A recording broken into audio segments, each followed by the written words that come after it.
Radio Andújar.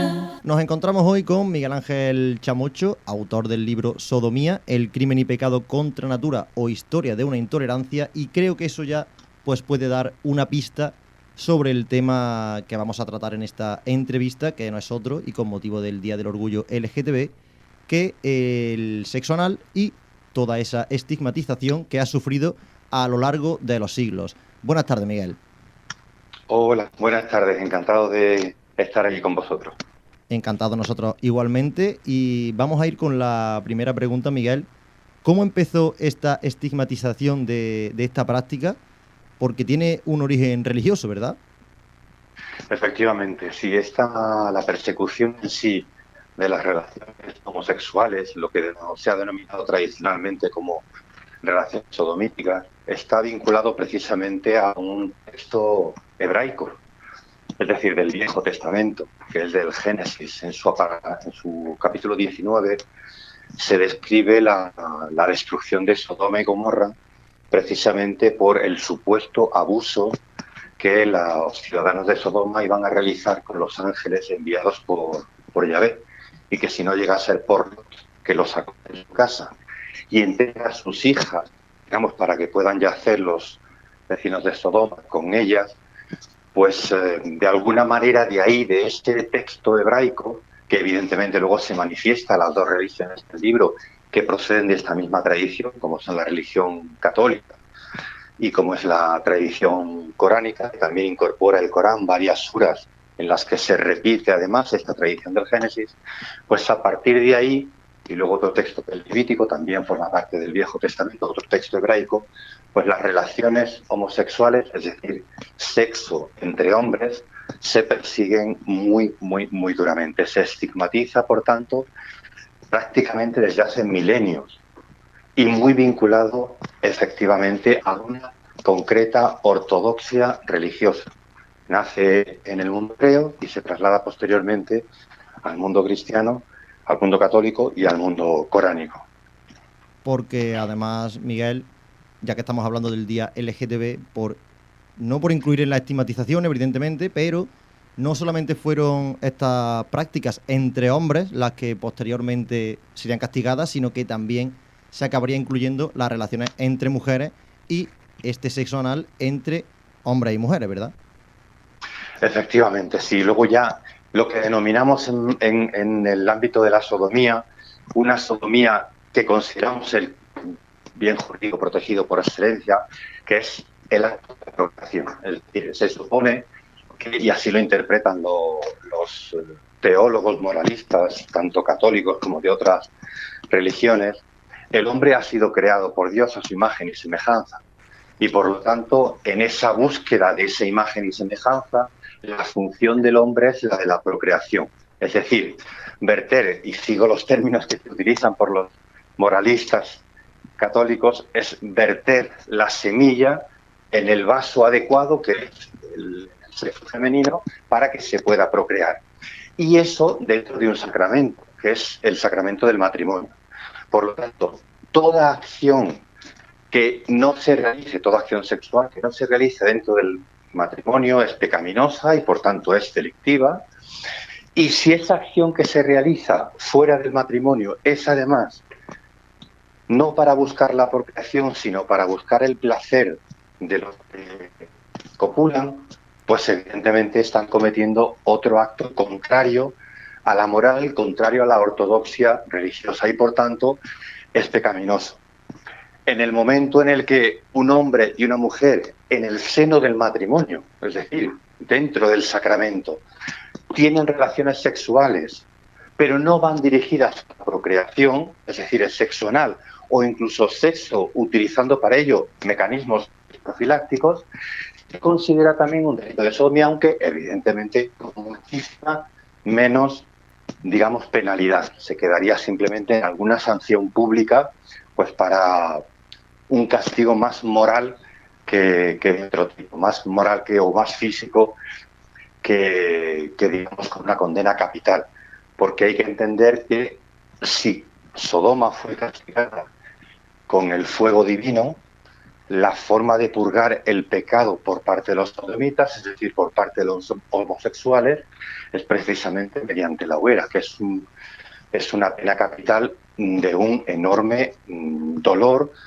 muy llamativa a los ojos del pueblo, muy escenografiada, porque lo que busca también es precisamente el ejemplo, esta ejemplificación en el pueblo para evitar que ese tipo de conductas se realicen y, por tanto, el ejemplo que cunda de que las personas que tienen ese tipo de relaciones pues están en contra de la ortodoxia cristiana y, por lo tanto, tendrán esa misma sanción penal que es el castigo en la hoguera. Claro, porque... Sí, perdón, sigue, Miguel, sigue. No, decía que además, que como has planteado, efectivamente también es mucho más difícil de justificar, pero los teólogos y moralistas de la época también justifican la homosexualidad femenina, es decir, la sodomía entre mujeres. En este sentido, digamos que la conducta no puede existir porque no hay una mujer que tenga un pene que pueda penetrar en el sexo femenino.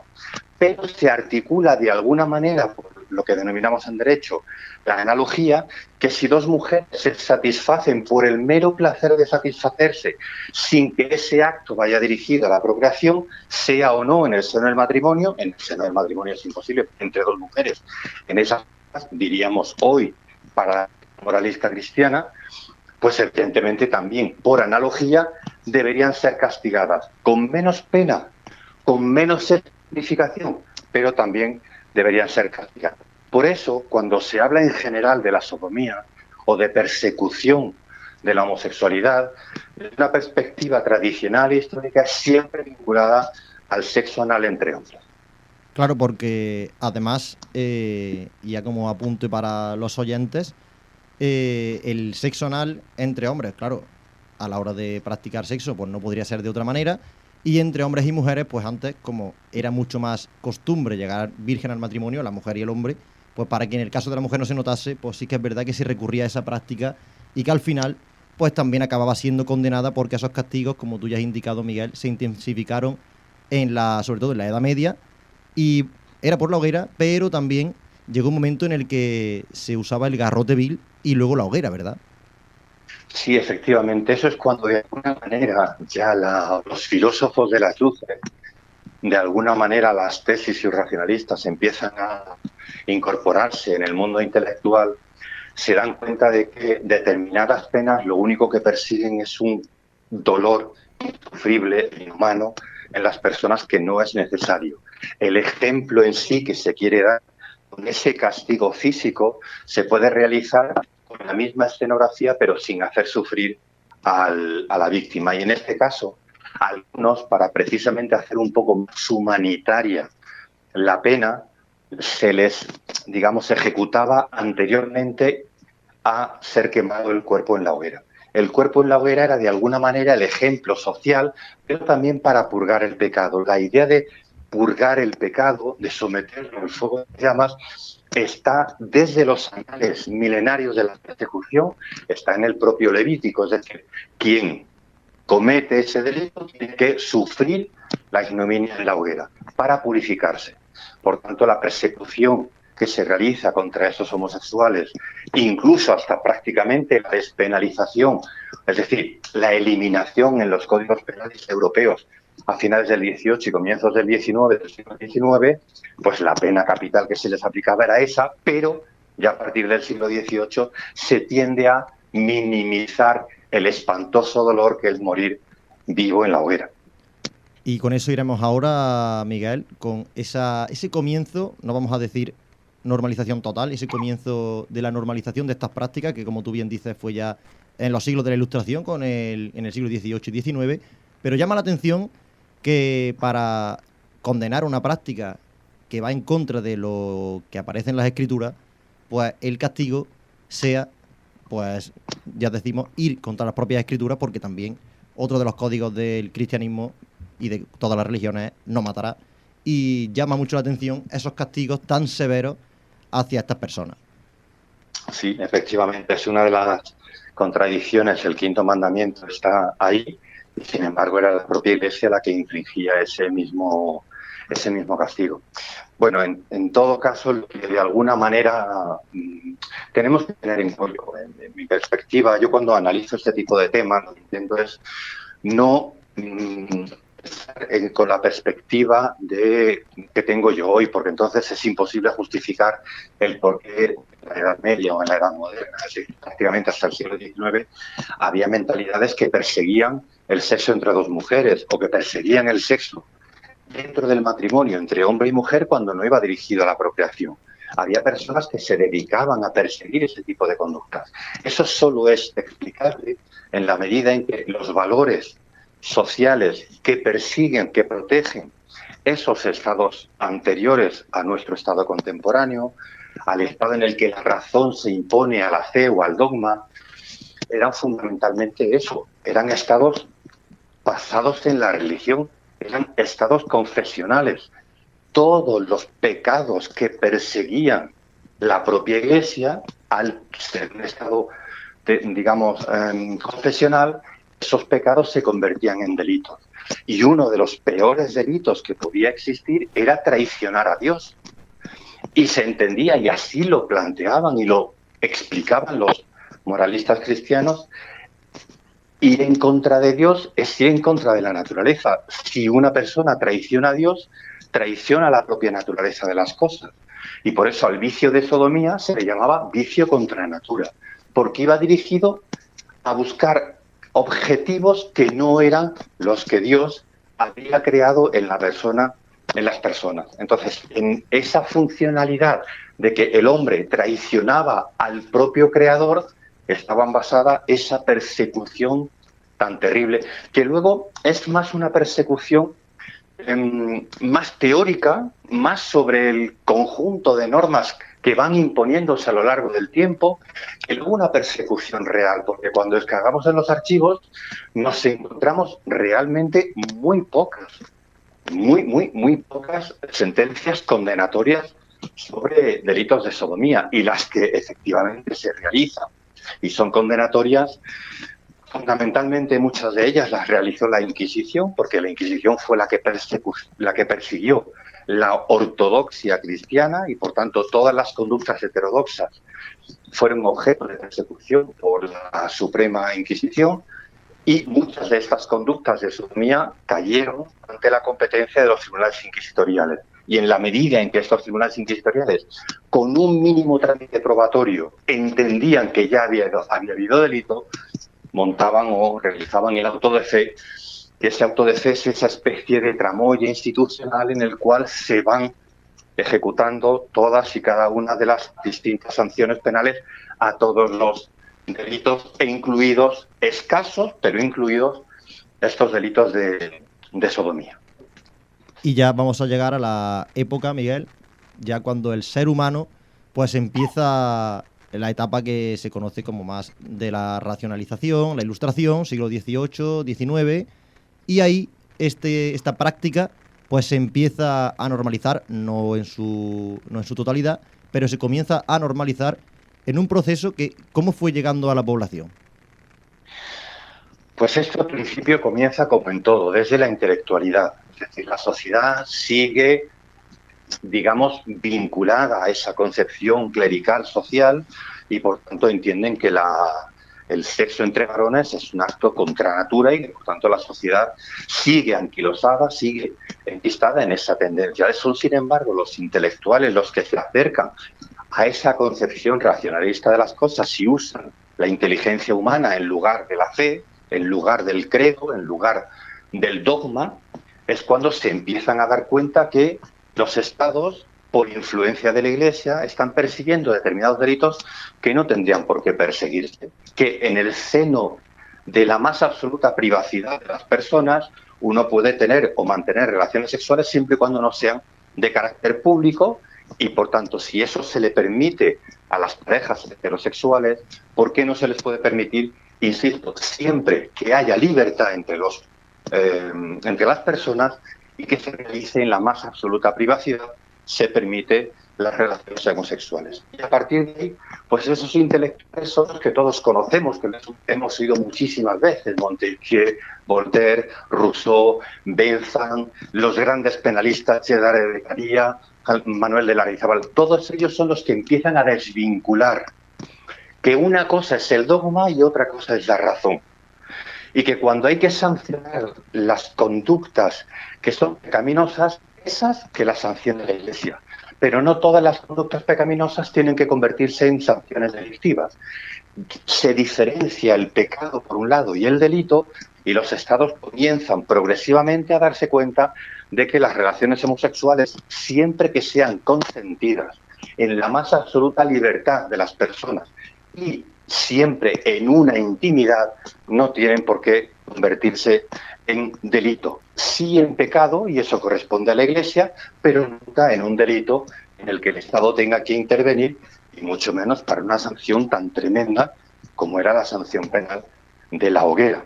Y a partir de ahí, pues es lógico, todos los códigos penales, imagínate cuál puede ser el primero, el Código Penal francés, que es el ejemplo, digamos, de las luces en toda Europa.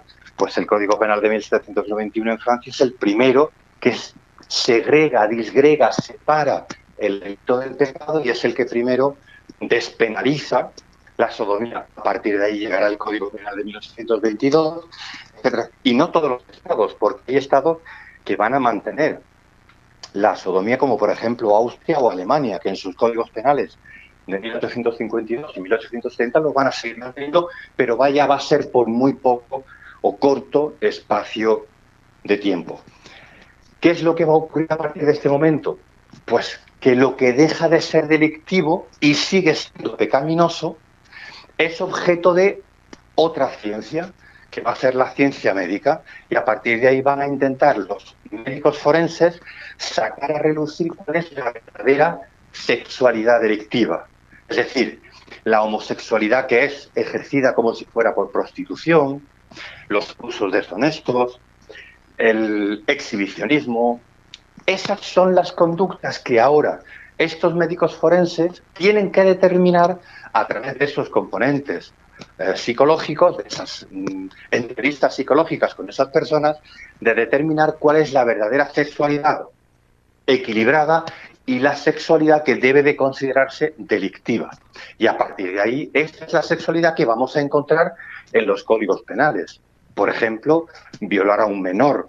Violar a un menor. Un hombre que viola a un menor, si haya teóricamente habido no voluntad, se considera que es una impresión de la sexualidad, que es un defecto de la moral sexual de esa persona, y por tanto tiene que ser delictiva, no pecaminosa. Pecaminosa también, pero ya delictiva.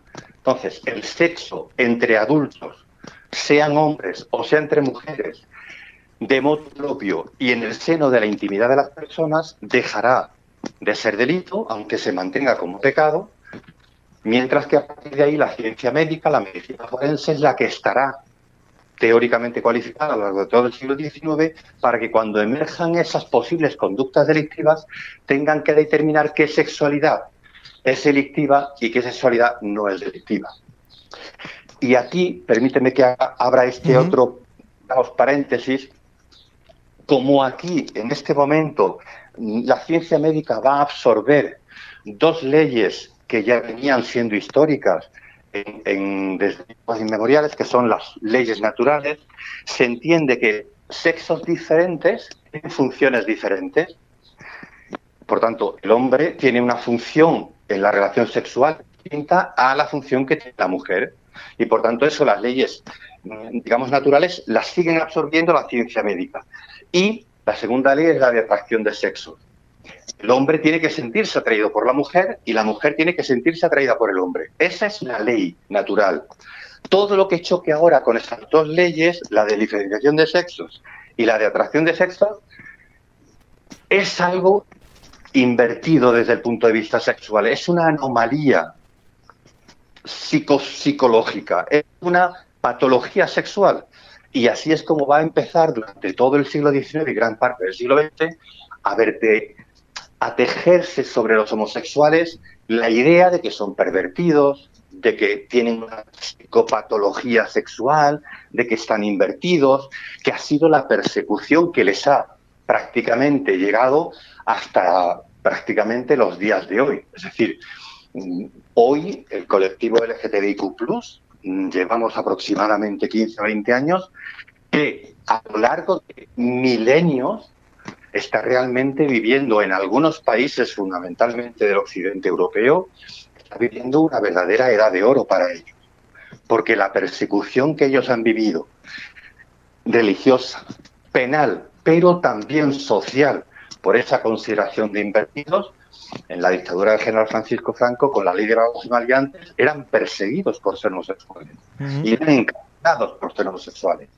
Toda esa ignominia, pues prácticamente ha parado 20 años después de la entrada en la actual democracia, viviendo hoy, repito, el colectivo LGTBIQ+, derechos, afortunadamente para ese colectivo, que si lo comparamos en el tiempo de la persecución milenaria, realmente en muy corto espacio de tiempo han conseguido importantísimos derechos, importantísima visibilidad y sobre todo vivir una etapa de oro para este colectivo que demandaba eso, la posibilidad de visibilizar el que no todas las conductas ligadas a la sexualidad ni todas las formas de vida de carácter sexual tienen que llegar los patrones tradicionales de hombre-mujer. El Código Civil se reformó, permitimos los matrimonios o las parejas de hecho, permitimos la adopción en parejas de hecho. En fin, la sociedad afortunadamente ha evolucionado, insisto, dentro de una tradición milenaria que ha anquilosado una persecución extrema, diría yo, aunque es verdad que luego con muy pocos ejemplos, contra las relaciones de carácter homosexual. Efectivamente, Miguel, y esta tradición, aunque el Estado fuera ganando un poquito de terreno a ese derecho, vamos a decir, derecho divino, el Estado fue ganando derechos desde lo que hemos dicho, desde la época de la Ilustración, siglos XVIII y XIX, y ya actualmente, en los días de hoy actual, pues ya estas prácticas evidentemente están totalmente aceptadas, pero como decimos, tienen esta tradición pues unas raíces muy hondas y aún a día de hoy, pues aunque es como tú dices, una edad de oro después de tantos milenios de persecución, pues se han conseguido muchísimos derechos y muchísimo respeto a este colectivo, pero aún a día de hoy parece que hay parte de la sociedad que sigue negándose a aceptar a este colectivo y ahí pues puede que siga teniendo que ver un poco todo esto que venimos hablando. Es necesario. Yo entiendo que las transformaciones sociales requieren un tiempo. Sobre todo aquellas que han sido milenarias. Es decir, el que de golpe y porrazo adoptemos que el divorcio forma parte consustancial de la vida social, pues conllevó y durante mucho tiempo sus idas y devenidas. La República lo articuló, lo negó la dictadura del general Francisco Franco, volvió en el año 81 y hoy lo tenemos perfectamente normalizado. Pero sigue habiendo colectividades sociales que entienden que el divorcio no debe ya de existir. Pues de la misma manera, cuando los cambios sociales se producen en tan corto espacio de tiempo, mentalidades tan ligadas a una tradición ancestral, cuesta mucho más tiempo transformarlas. En un ámbito urbano liberal, esa aceptación de los nuevos valores sociales es mucho más rápida, porque se difumina entre tanta vida, entre tanta urbanidad, pero en colectivos más cerrados, más rurales, es mucho más complicado el que se produzcan con tanta velocidad estos cambios de valores sociales.